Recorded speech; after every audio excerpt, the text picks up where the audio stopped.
ఖమ్మం జిల్లా ముద్దుబిడ్డగా జన్మించి ఒక పారిశ్రామికవేత్తగా హెటీరో సంస్థ నెలకొల్పి తన వ్యాపార సామర్థ్యాన్ని ఖండాంతరాలకు విస్తరింపజేసిన రాజ్యసభ సభ్యులు బండి పార్థసారథి రెడ్డి మన ఖమ్మం జిల్లా వాసులకు మన జిల్లాకు ఏ విపత్తు ఏ ఆపద సంభవించినా నేను ఉన్నానంటూ అపన్నహస్తం అందించడం జరుగుతుంది. గతంలో కూడా ఖమ్మం జిల్లాకు వరదలు సంభవించినప్పుడు కలెక్టర్కి ₹1 కోటి విరాళం ఇచ్చిన సంగతి, అలాగే భద్రాద్రి కొత్తగూడెం జిల్లాలోని ప్రాంతాలలో వరదలు సంభవించినప్పుడు అక్కడ కలెక్టర్కి కూడా ₹1 కోటి విరాళం అందజేశారు. ప్రస్తుతం కూడా గత కొద్ది రోజులలో ఖమ్మం మరియు పాలేరు ప్రాంతాలకు అతలాకుతలం చేసిన తుఫాను ప్రాంతవాసుల సహాయార్థం ఈ రోజు ₹1 కోటి విరాళం కలెక్టర్కి అందజేయడం జరిగింది. వరద బాధితుల సహాయార్థం ఖమ్మం జిల్లా కలెక్టర్కి ₹1 కోటి చెక్కును అందజేశారు. హెటీరో సంస్థల సింధు హాస్పిటల్స్ చైర్మన్ రాజ్యసభ సభ్యులు బండి పార్థసారథి రెడ్డి ఆధ్వర్యంలో ఖమ్మం జిల్లాలో వరద బాధితులకు సింధు హాస్పిటల్స్ బృందాలతో మెడికల్ క్యాంప్ ఏర్పాటుతో వైద్య సేవలు అందించేందుకు శ్రీకారం చుట్టారు. ఉభయ తెలుగు రాష్ట్రాలలో వరద బాధితుల సహాయార్థం రాష్ట్రానికి ₹1 కోటి చొప్పున విరాళంగా అందజేశారు. కార్యక్రమంలో పాల్గొన్న సండ్ర వెంకట వీరయ్య, జిల్లా collector Mozammil Khan, IAS DMHO doctor Varikoti Subbarao తదితరులు పాల్గొన్నారు.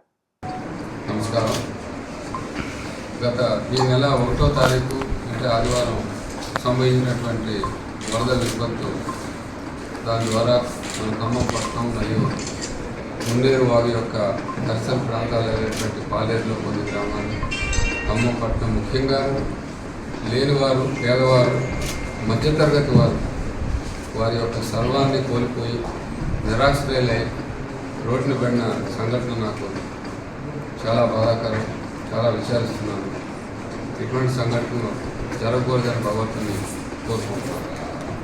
ఖమ్మం వాసిగా ఈ ఖమ్మం పట్టణంలో నేను చదువుకొని ఈ రకంగా పారిశ్రామికవేత్తగా ఎదగడానికి కారణమైనటువంటి ఈ జిల్లా, ముఖ్యంగా ఈ పట్టణంలో ఈ విపత్తు జరిగిన సందర్భంగా వారికి నా వంతుగా మా సంస్థల తరఫు నుంచి ఎక్కడో సంస్థల నుంచి చేయుతుగా కొంత ఆర్థిక సహాయం చేయాలనే ఉద్దేశంతో ఈరోజు మన ఖమ్మం కలెక్టర్ గారికి ₹1 కోటి వారికి విరాళాన్ని ఇవ్వడానికి వచ్చారు. ఇప్పుడే ఈ సంవత్సరాలు వారికి అందజేయడం జరిగింది.